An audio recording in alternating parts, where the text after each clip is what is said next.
Donc le sujet qu'on m'a demandé de traiter était... C'est marqué, je l'ai un peu oublié, voilà, c'est ça. Donc, apport et limite de l'IRM, ouais, c'est exactement ça, hein, dans la prise en charge de la CSP. Et donc, je me suis dit que j'allais respecter, bien sûr, ce qu'on me demandait, mais changer. Donc, on va d'abord parler des limites. Et après, peut-être des apports. Bon, vous savez tous que la cholangiographie par résonance magnétique, c'est devenu la méthode de référence en imagerie dans les maladies biliaires, et notamment dans la CSP, et que très clairement, hein, le mot, la chose à se rappeler, hein, c'est 3D. Hein. Aujourd'hui, il faut faire du 3D pour analyser de façon correcte les voies biliaires. De toute façon, c'est très simple en imagerie. Hein, le monde est 3D. Hop, oui, troisième dimension. Et donc, l'imagerie est 3D. Et simplement, elle n'est pas encore complètement 3D par défaut, mais elle est en train d'y arriver pour toutes les séquences. L'échographie devient 3D, le scanner est 3D, l'IRM est 3D. Alors, de temps en temps, on va encore vous dire non, le 2D c'est mieux. Non, le 2D c'est pas mieux. Qu'est-ce que c'est que le 2D? C'est des tranches. C'est un échantillon. Vous avez un cube et vous regardez les tranches. Regardez le cube. Voilà. Un message, le 3D. Alors, on a dit qu'on commencerait plutôt par les limites parce qu'il y a quand même pas mal de limites. Ces limites, on peut essayer de les classifier en techniques. Je viens de parler des séquences 3D qui doivent être de bonne qualité en plus. Des limites anatomiques, il y a pas mal de petits pièges, on va passer dessus. Les limites sémiologiques, ça c'est très important. Il y a eu au départ de notre apprentissage de la technique, on n'a pas été très bon dans des définitions sémiologiques. Et puis, il faut dire ce qui est. Il y a des trucs qui sont faciles à apprendre en radiologie, très faciles. En 1 heure, c'est bon, hop, vous savez. Et là, l'imagerie biliaire, clairement, il faut une certaine expérience. Donc, il y a une variabilité inter et intra, pas si simple. Et puis, il y a la dernière limite dont je parlerai en dernier, finalement, parce que celle-là, elle est horrible. C'est le diagnostic du cholangiocarcinome sur CSP. Alors, les limites techniques. Je me répète, il faut du 3D. Et ce 3D, il faut le travailler un petit peu. Ce n'est pas une image qu'on obtient, qu'on regarde, et sur laquelle on fait le diagnostic. Il faut travailler un petit peu, puisque quand vous avez du 3D, vous avez un ensemble de renseignements sur tout un volume, et vous pouvez naviguer dans ce volume, et ça demande un tout petit peu de travail. Bon, ici c'est 3D, ici c'est 2D, on ne parle plus du 2D, c'est du 3D. Alors voilà un exemple de dilatation des voies biliaires. Hein. Vous repérez facilement le canal hépatique 3, le canal hépatique gauche, la voie biliaire principale, qui s'arrête sur un obstacle qui est cupuliforme. C'est clairement un petit calcul qui vient coincer la voie biliaire. Et ça, c'est un mode de reconstruction volumique, c'est-à-dire qu'on a l'ensemble de l'arbre biliaire. On comprend bien que quand on a l'ensemble de l'arbre biliaire, eh bien, s'il y a un calcul qui est un petit peu trop petit et que devant et derrière ce calcul, il y a de la bile, ce mode de reconstruction va nous cacher le calcul, puisqu'il sera caché par devant par de la bile et par derrière par de la bile. Ça veut dire quoi? Ça veut dire que, bien sûr, cette image volumique est très très jolie, mais il faut un tout petit peu la travailler. C'est pour ça que je parle de limite technique. Ça veut dire qu'il va falloir aller regarder les coupes fines. Par analogie, vous voyez, on a caché des pépites de chocolat dans ce verre de lait. Vous voyez qu'on peut deviner une pépite de chocolat, mais on ne verra bien les pépites de chocolat que si on découpe notre volume de lait en coupes fines. Et là, vous verrez les pépites et vous pourrez vous en emparer beaucoup plus facilement. C'est la même chose. Ici, vous avez un volume. Dans ce volume, vous ne voyez qu'une pépite de lait, une pépite de chocolat, celle qui déborde en bas. Mais il y en a peut-être d'autres. Pour les voir, il faut passer en coupe fine. Et là, c'est pas beau. Mais vous allez repérer au-dessus de cette première calcul un autre, puis un autre. Et regardez dans la vésicule biliaire tous les calculs qu'il y a. Tout ça, tous ces gros calculs, vous les voyez. Et si on repasse un énorme calcul, vous voyez, qui est vraiment très très gros, et si on repasse au mode 3D, bah, on ne fait qu'à peine le deviner parce qu'il a été noyé en avant et en arrière par de la bile. Donc le seul qu'on voit très clairement, c'est celui qui est moulé par la partie basse de la voie biliaire. Donc le message, il est première limite de l'IRM, des machines de bonne qualité qui font du 3D de bonne qualité et un petit travail dessus. On ne se contente pas de regarder l'image finale qui certes est jolie, certes donne une vue d'ensemble, mais on va également naviguer un petit peu et ça prend un tout petit peu de temps. Avec l'habitude, on y arrive assez facilement. Et puis, le deuxième, donc finalement, le 2D, quand encore s'en servir, bah, malheureusement, et ça arrive quand la séquence 3D est ratée. Donc c'est vraiment par défaut. Et puis pour une analyse dynamique, sauf que ça ne marche pas, c'est très difficile. C'est joli quand ça marche, vous voyez, hein, j'ai voilà, une séquence 2D où on voit des petits calculs. Donc on oublie les 2D seulement quand le 3D est raté. Et puis on fait quand même au moins une séquence complémentaire qui est très importante pour chercher des calculs. Les calculs sont souvent à l'origine un hypersignal en T1, donc on fait une séquence T1. Hop. Et la séquence T1, vous voyez, on l'a fait avec une technique un peu spéciale, avec en 3D encore, avec une saturation de la graisse, pour bien voir un petit calcul. Vous voyez, si on ne sature pas la graisse, vous savez que dans le île du foie, il y a de la graisse, donc on est ennuyé, hop, on enlève la graisse, plus de problème. Voilà, message, première limite, limite technique, séquence 3D de bonne qualité, qu'on travaille un petit peu et auquel on rajoute des séquences T1 avec suppression de graisse. Alors, il y a pas mal de pièges.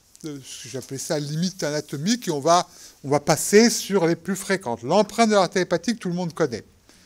C'est ça. Alors celle-là, elle est trop facile, évidemment, puisqu'elle est à la partie haute de la voie biliaire principale. Vous voyez qu'elle vient de l'extérieur vers l'intérieur, et vous voyez qu'elle correspond exactement à ça. Ici, en coupe transversale, est le tronc porte. Ici est la voie biliaire, ici est l'artère hépatique. Donc on comprend très bien que quand on va reconstruire la voie biliaire, eh bien on voit l'empreinte de l'artère hépatique. Alors pour la reconnaître, plusieurs possibilités. D'abord, c'est presque toujours au même endroit. C'est là. Deuxième possibilité, ça vient généralement de l'extérieur vers l'intérieur. C'est bien rare que ça donne quelque chose qui donne une sténose comme ça. C'est plutôt ça. Troisième truc, ça ne dilate pas au-dessus. Une sténose qui ne dilate pas au-dessus, voilà. Ça, l'empreinte de l'artère hépatique, c'est à peu près 95% d'erreurs en IRM hépatique, et la moitié, c'est l'empreinte de l'artère hépatique. Donc déjà, quand on a enlevé l'empreinte de l'artère hépatique, on a enlevé la moitié des erreurs. Pas mal. Parfois, c'est vachement plus dur. Hein, vous voyez ça? Allez. Ça a été dur. Mais on s'est dit, ouais, mais quand même, ça ne dilate pas au-dessus. Alors du coup, et c'est ce que j'aimerais trouver comme régime alimentaire, sauf que c'est pas très simple, ce qu'on m'a conseillé, et notamment certaines éminences, c'est de coincer le sphincter d'Oddi en donnant ça a quand même des effets secondaires, donc j'ose pas trop donner ça.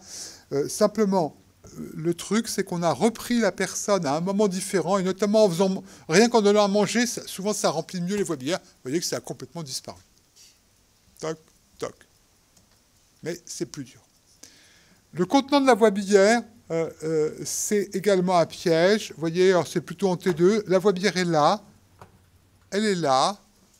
Elle est là. À côté, le conduit pancréatique principal. Là, c'est la papille. Et vous voyez qu'on a cette chose-là à l'intérieur qui a pour particularité, vous voyez, d'être centrale et autour, il y a du blanc.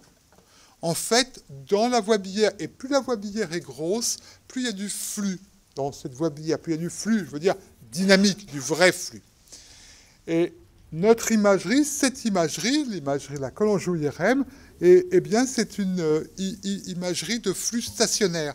Donc, dès le moment où on va avoir du mouvement, on va créer des artefacts et on va se poser la question, est-ce que ce n'est pas anormal? Toujours dans le contenant, l'aérobidie. Bon, on la connaît, l'aérobidie, mais c'est vrai qu'elle est assez piégeante, ça donne ça. Qu'est-ce qui se passe ici? Il n'y a plus de signal.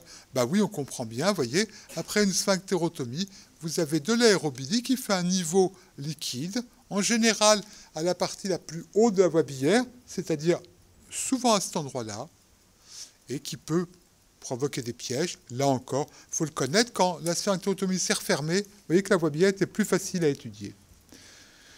D'autres choses dans les voies biliaires peuvent être source de pièges. Le sang. Alors le sang, ça donne n'importe quoi. Quand vous avez une hémobilie, bah, évidemment, le sang a remplacé le signal de la bile, donc vous n'avez plus de signal et vous avez des images tout à fait baroques.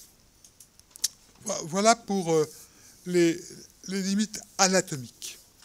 Donc, on a dit limite technique, 3D, T1 et un petit travail sur le 3D. Limite anatomique, en gros déjà, si on pouvait se souvenir de l'empreinte de l'artère hépatique, on enlèverait vraiment beaucoup d'erreurs. Comment s'en souvenir? C'est à peu près toujours au même endroit. C'est plutôt extrinsèque, venant de l'extérieur à l'intérieur, et ça ne donne pas de dilatation des voies biliaires sus-jacentes. Limite sémiologique, ben ça c'est vraiment un peu notre faute. On a commencé à apprendre la bili-IRM et à proposer une sémiologie en se servant de ce qui existait déjà.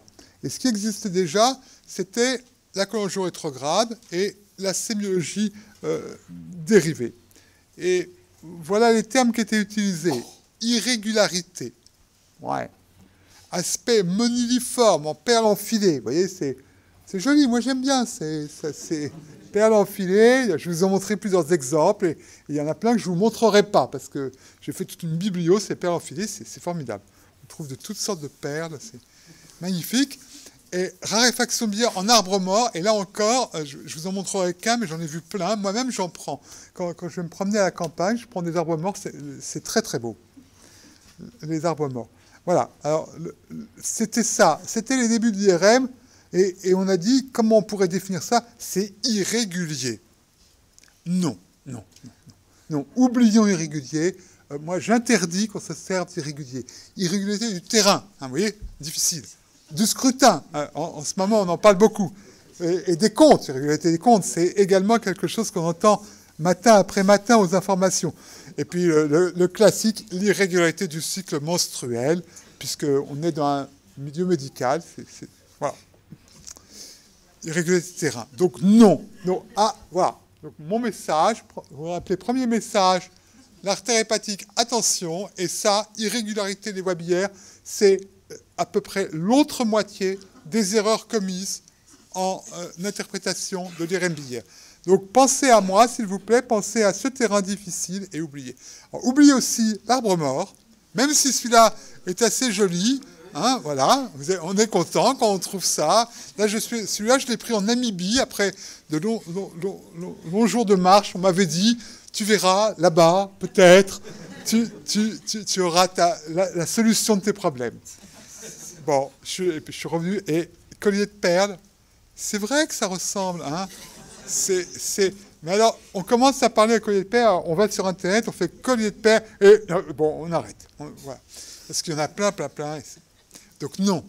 Mon deuxième message, c'est pour éviter ces erreurs sémiologiques, on va essayer de revenir à des choses extrêmement simples du point de vue sémiologique, et on va se servir de deux mots, sténose et dilatation.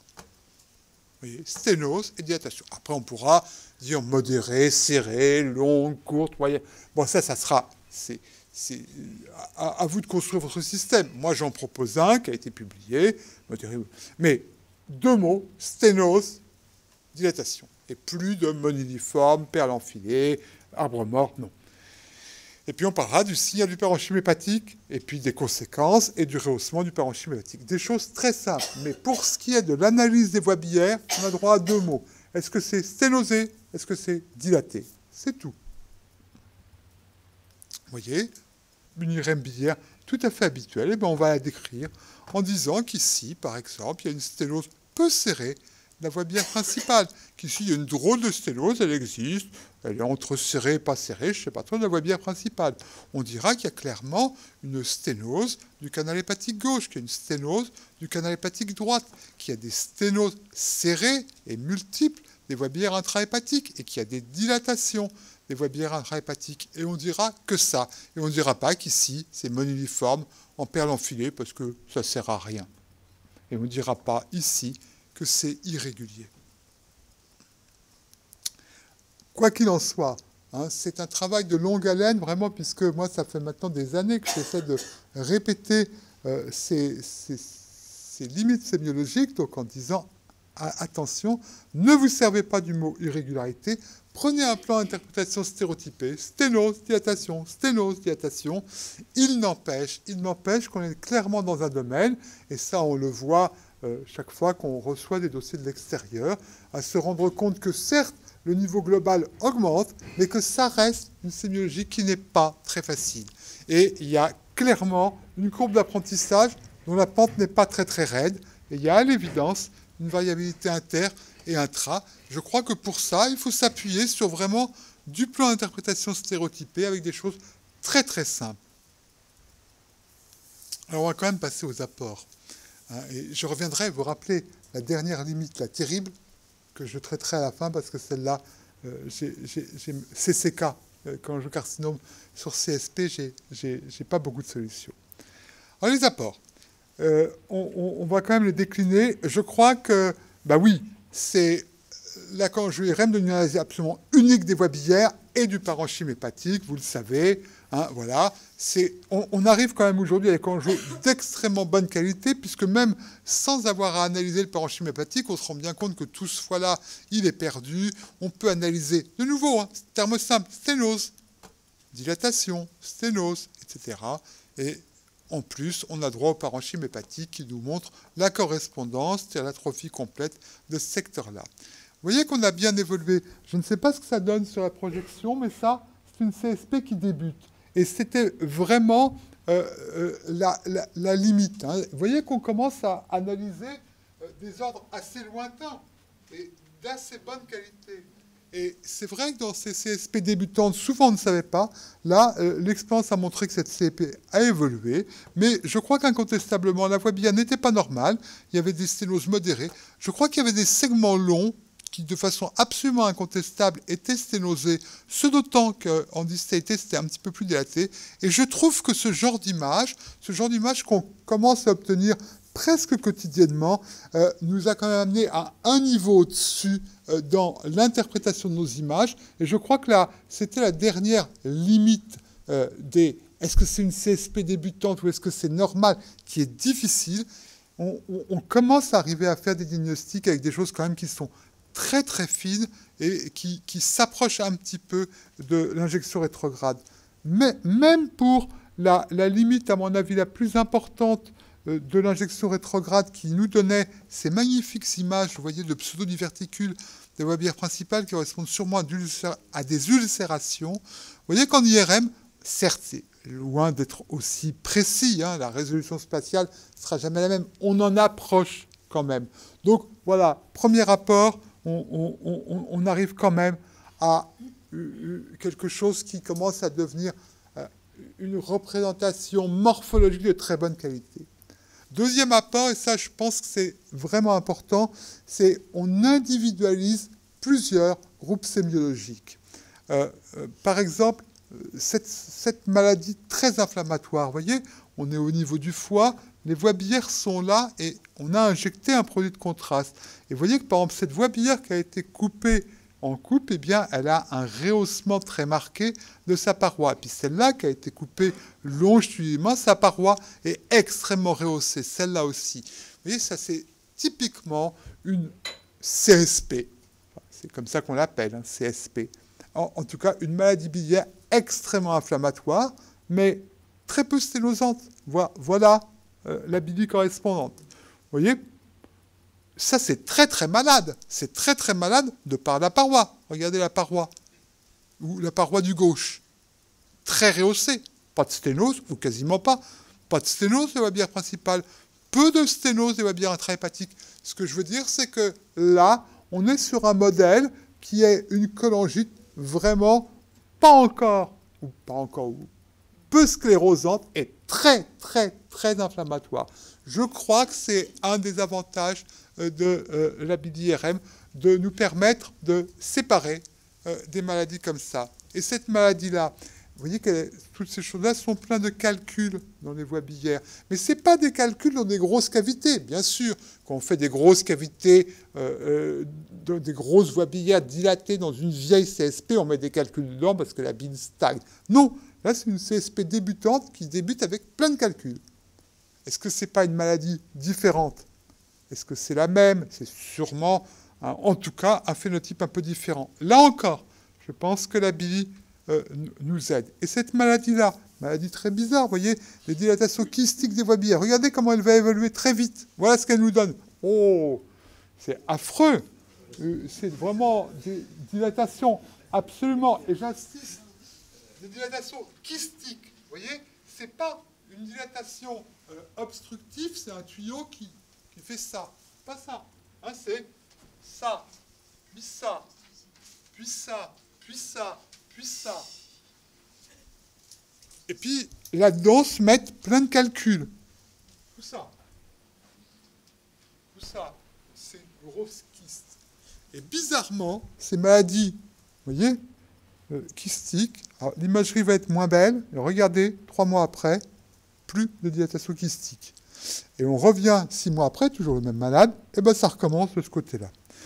Donc là encore, ces dilatations kystiques qui ne sont pas si rares, hein, qui doivent être de l'ordre de 5 à 10% des CSP, c'est sûrement pas la même maladie. Et on l'a étudié notamment avec Sarah et Nora, et on se rend compte que c'est des maladies qui sont graves, qui atteignent le sujet jeune, où l'inflammation et sûrement la nécrose des voies biliaires ont un rôle absolument important. Et là encore, vous voyez, maladie inflammatoire, maladie dilatante, etc. Je pense qu'un autre modèle, celui-là, vous allez me dire, bah oui, mais ça on connaît, c'est pas une CSP, c'est une congénitale immune. Pourquoi? Parce qu'elle est très centrale, parce qu'elle est associée à l'évidence à une anomalie pancréatique dans tous les sens. Oui, peut-être, mais je pense qu'il y a un recouvrement entre ces cholangites pancréatiques auto-immunes et ces CSP. Il y a des choses qui ne sont pas simples que ça. Bref, je pense vraiment que c'est intéressant de différencier les deux groupes. Autre intérêt, c'est déterminer les scores pronostiques. Vous savez qu'on a décrit ça, des scores avec et sans gadolinium, parce que, là encore, il y a des CSP qui évoluent en 3 ans de ça à ça, de ça à ça. Le mâle a été transplanté après. Et puis, il y a des cholangites qui n'évoluent pas. 10 ans d'écart entre les deux. Vous allez me dire, oui, mais en fait, il avait quasiment rien. Ah, il était quand même malade, regardez. Ça, c'est incontestablement malade. Et regardez celui-là. Ah, lui, il est très malade. Il a vraiment des sténoses serrées avec des dilatations distales. Ben non. 6 ans après. Vous voyez? Donc, là encore, important de différencier des groupes et possibilité de l'IRM de nous différencier des groupes et des scores. Celle-là va évoluer, celle-là ne va pas évoluer. Bon, puis, je trouve, et ça, c'est un de mes jardins, un de mes petits jardins, c'est dépasser les limites classiques et de participer à l'élaboration de nouveaux paradigmes. Bon, ça, c'est pour se la péter, hein, quand on met ça. Voilà. Donc, c'est, bien sûr, hein, les gens qui me connaissent savent que le lymphatic système est quelque chose qui est mal connu. Voilà, il est de plus en plus connu. Hein. Il n'est pas besoin, vous avez vu dans le dernier Washington Post qui expliquait qui confirmait que clairement la maladie d'Alzheimer et la maladie de Parkinson étaient dues à des anomalies du système lymphatique, bien sûr. Bon, ça c'est de plus d'importance, mais surtout, récemment, on vient de démontrer que la cellulite était due à un déficit du système lymphatique. Donc ça, c'est vraiment très important.